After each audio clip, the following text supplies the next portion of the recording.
Hello friends, मैं शुभम अपनी अगली वीडियो के साथ हाजिर हूँ। और आज मैं एक ऐसा टॉपिक लेकर आया हूँ जो 10th और 11th दोनों में ही चलेगा। ठीक है, तो उस टॉपिक का नाम है एपी। तो आज हम लोग इसी टॉपिक पर डिस्कशन करेंगे और मैं एकदम स्टार्टिंग से एपी करा रहा हूँ। तो आप लोग प्लीज़ अगर मेरे चैनल पर नए हो तो इसको सब्सक्राइब करें और वीडियो अगर अच्छी लगे तो लाइक ज़रूर करें, और जैसा भी अगर कोई कमी लगे तो कमेंट करके मुझे ज़रूर बताएं। तो टॉपिक शुरू करते हैं हम, अर्थमेटिक प्रोग्रेशन। और टॉपिक आप देख सकते हो, इसे बोलते हैं हिंदी में समानता श्रेणी, इंग्लिश में अर्थमेटिक प्रोग्रेशन, जो कि तुम्हारा इसे शॉर्ट फॉर्म होता है एपी। तो हम आते हैं, ये टॉपिक आपका दे रखा है, ये एक्चुअल में एक सीरीज़ है। अगर हम बात करें एपी क्या है, तो एपी एक तरीके की सीरीज़ है, यानी सीक्वेंस ऑफ नंबर्स होते हैं तुम्हारे। अगर इसे समझें तो जब किसी श्रेणी यानी सीरीज, जब किसी श्रेणी या सीरीज में पदों का मतलब होता है टर्म्स के बीच का कॉमन डिफरेंस मीन्स सार्वंतर यानी कॉमन डिफरेंस, उनके बीच का डिफरेंस इक्वल हो, बराबर रहता हो, तो उसे समानता श्रेणी या अर्थमेटिक प्रोग्रेशन कहते हैं। ठीक है, जब किसी सीरीज में टर्म्स के बीच का कॉमन डिफरेंस इक्वल रहता है तो उसे हम क्या बोलते हैं, अर्थमेटिक प्रोग्रेशन। ठीक है, आगे बढ़ते हैं, इसका एग्जाम्पल देख लो। जैसे मैंने पहला एग्जाम्पल लिया है 3, 5, 7, 9, 11 अप टू इन्फिनिटी। तो जरा गौर से देखो तो 3 और 5 के बीच का कितना डिफरेंस है, 2 का। आगे बढ़ रहा है ना, 5 में 3 घटाओ 2 आएगा, 7 में 5 घटाओ फिर 2 आएगा, 9 में 7 माइनस करो फिर 2 आएगा, 11 में 9 माइनस करो फिर 2 आएगा। यानी कि ये देखो तो इनके बीच का जो डिफरेंस है वो कैसा है, सेम है, इसीलिए इसे कॉमन डिफरेंस कहते हैं। ठीक है, इसे डी से इंडिकेट करते हैं कॉमन डिफरेंस को, आगे बताऊंगा। तो देखो यहाँ पे कॉमन डिफरेंस सेम है, यानी ये एपी है, पहचान लोगे। अगला एग्जाम्पल देखो, जैसे ये यहाँ पे पहला टर्म दे रखा है -2, -4, -6, -8 अप टू इन्फिनिटी। तो अगर तुम ध्यान से देखो तो इसके बीच का जो कॉमन डिफरेंस है वो -2 है। अब कॉमन डिफरेंस निकालते कैसे, हमेशा बाद वाले टर्म से पहले वाले को सब्ट्रैक्ट कर दो। -4 से -2 को सब्ट्रैक्ट करो, तो जब सब्ट्रैक्ट करोगे तो -2 आएगा। -6 से -4 को सब्ट्रैक्ट कर दो, फिर -2 आएगा। -8 से -6 को सब्ट्रैक्ट कर दो तो फिर तुम्हारा -2 आएगा। तो इस तरीके तुम देख सकते हो, ये तुम्हारे यहाँ पर पूरी एपी बन रही है क्योंकि कॉमन डिफरेंस सेम है। क्लियर है कि नहीं क्लियर है, कोई समस्या नहीं होगी। आगे आते हैं, अब आगे अगला एग्जाम्पल देख लो। ये तुम्हारा है 20, 17, 14, 11 एंड सो ऑन, इन्फिनिटी तक गया है। तो ये तुम्हारी वीडियो देख रहे हो साफ साफ, इसमें तुम्हें क्लियर हो रहा है एकदम कि ये तुम्हारा, जरा देखो ध्यान से, 20 में 3 माइनस कर दो 17, इसमें 3 माइनस कर दो 14, इसमें 3 माइनस कर दो 11, और ये इन्फिनिटी तक गई है। तो कॉमन डिफरेंस इसमें भी सेम दिख रहा है, पदों का अंतर बराबर है कि नहीं है, हर बार 3 कम हो रहा है, यानी 3 कम हो रहा है, यानी ये एपी है। बराबर कमी होनी चाहिए या बराबर बढ़ना चाहिए, इंक्रीजिंग और डिक्रीजिंग सेम रहनी चाहिए, तो वो तुम्हारी एपी हो जाएगी। बात समझ में आ गई होगी। हम बढ़ते हैं आगे की तरफ। अब एक नोट लिखा है, देखो एपी के फर्स्ट टर्म को ए कहते हैं और इसके बीच के जो टर्म्स होते हैं यानी कि पद, उनके बीच के अंतर को कॉमन डिफरेंस कहते हैं और इसे डी से इंडिकेट करते हैं। ऊपर भी मैंने बताया था, एपी के फर्स्ट टर्म को ए से और इनके बीच के कॉमन डिफरेंस को डी से इंडिकेट करते हैं। क्लियर है, सभी को आ गया होगा, कोई समस्या हो तो बताना। आगे बढ़ते हैं हम लोग, तो ये आपको अच्छे से आ गया होगा। अब जरा गौर से देखो, यहाँ पे एक सीरीज मैंने लिखी है 3, 5, 7, 9 अप टू इन्फिनिटी। तो इसका फर्स्ट टर्म जो है, इस फर्स्ट टर्म को हम ए से इंडिकेट करते हैं, देख रखा है। तो ए की वैल्यू कितनी हो गई, 3। अब जरा कॉमन डिफरेंस निकालो, तो 5 में 3 माइनस हो जाएगा, कितना आ जाएगा, 2। 7 में 5 घटाया फिर 2 आ गया, 9 में 7 माइनस करा फिर 2 आ गया, यानी कॉमन डिफरेंस 2 है, तो डी की वैल्यू 2 हो गई। आगे समझ में कि नहीं आ गया, सभी को आ रहा होगा। जिसको नहीं आ रहा हो वो मुझे एक बार कमेंट ज़रूर करे, कोई डाउट हो। वीडियो अच्छा लगे तो सब्सक्राइब ज़रूर करिएगा। आगे बढ़ते हैं, और अब हम आते हैं यहाँ पर, जैसे कि अब मैं तुम्हें एपी का एक फॉर्मेशन बताने जा रहा हूँ किसी भी टर्म का। जनरली हम लोग एपी के पहले टर्म को ए से इंडिकेट करते हैं और कॉमन डिफरेंस को डी से, इसमें कोई समस्या नहीं होगी। अब लेट कर लो कि फर्स्ट टर्म ए है और हमें एक एपी बनानी है। तो एपी बनाना है तो क्या करना है, उसमें डी ऐड करते जाओ, मतलब जो तुम्हारा कॉमन डिफरेंस है लगातार जोड़ते चले जाओ, एपी बन जाएगी। जैसे एग्जांपल्स में देखो, अगर 3 में 2 जोड़ दिया 5 आ गया, 5 में 2 जोड़ दिया 7 आ गया, 7 में 2 जोड़ दिया 9 आ गया, 9 में 2 जोड़ दिया 11 आ गया, 11 में और 2 जोड़ दोगे 13 आ जाएगा, 13 में और 2 जोड़ दोगे 15 आ जाएगा। तो इस तरीके 2 जोड़ते जाओ, अगले टर्म निकलते आएंगे।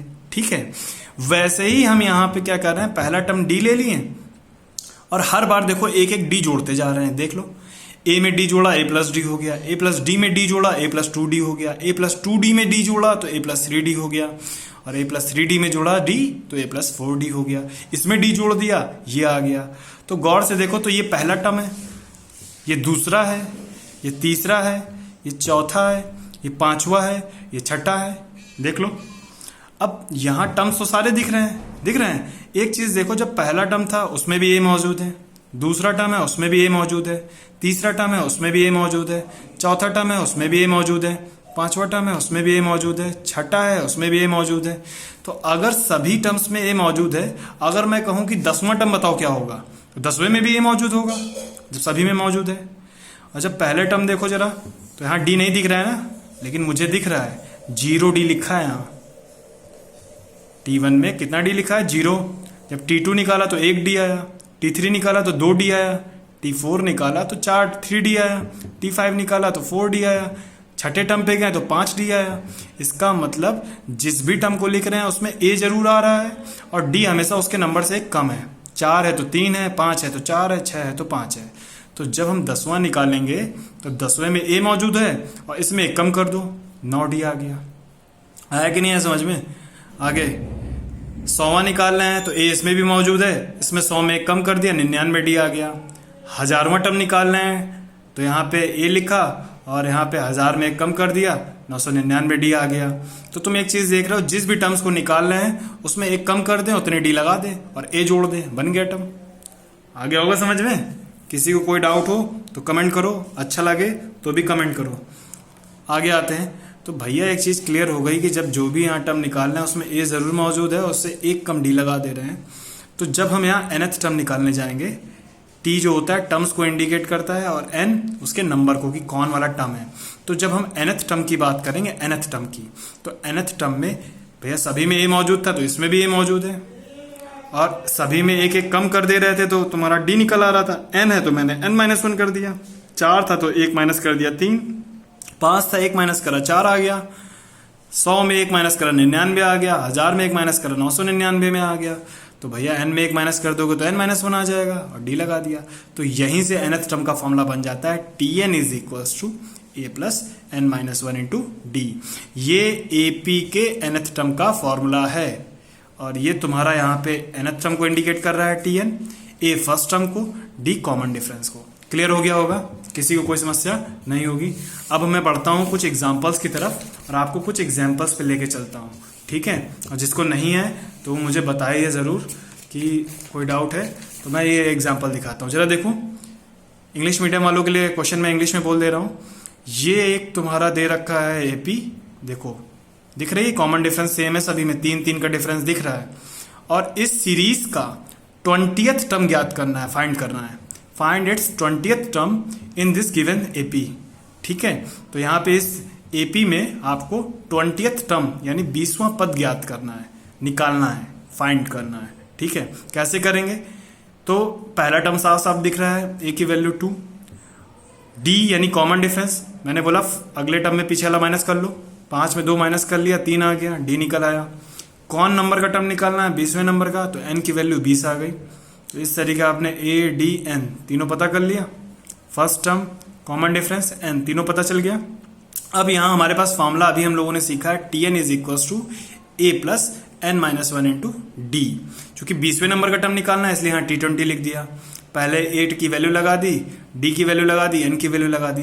जब सॉल्व करोगे तो 2, 20 में 1 घट गया 19 और D आ गया 3। इसको सॉल्व करा, ये आंसर आ गया। 19 दिया 57, 2 ऐड करा 59। क्लियर है? और जिसको आता जाए भैया बिल्कुल सब्सक्राइब करते जाओ, लाइक करते जाओ चैनल को, और भी लगातार इसमें वीडियो मिलेंगे। अभी मैं NCERT से क्वेश्चन एक क्वेश्चन कराऊंगा, एक क्वेश्चन का आपको सोल्यूशन मिलेगा NCERT के। इसलिए वीडियो अच्छा लगे तो लाइक एंड सब्सक्राइब जरूर करें ताकि आप हमारे साथ आगे भी जुड़े रहें।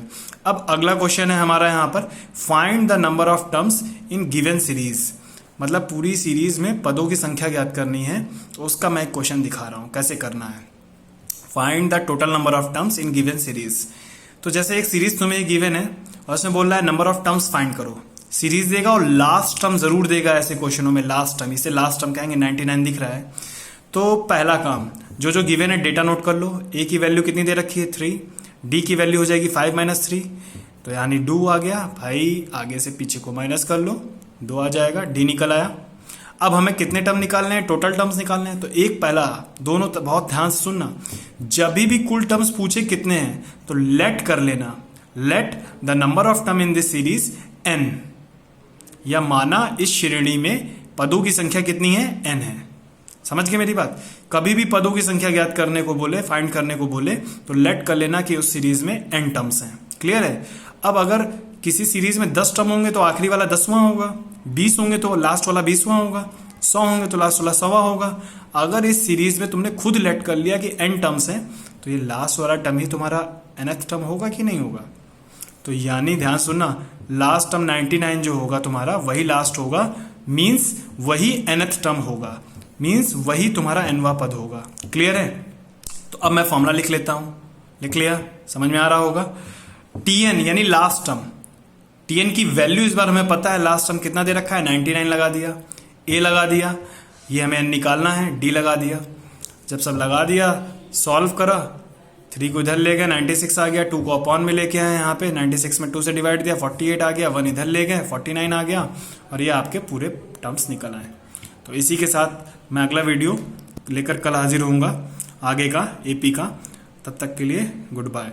आप जिसको जिसको ये चैनल अच्छा लगे, जिसको जिसको मेरे वीडियोस अच्छे लगे, वो सब्सक्राइब ज़रूर करें, और अगर मेरे वीडियो में कोई कमी रह गई हो तो मुझे ज़रूर बताएं।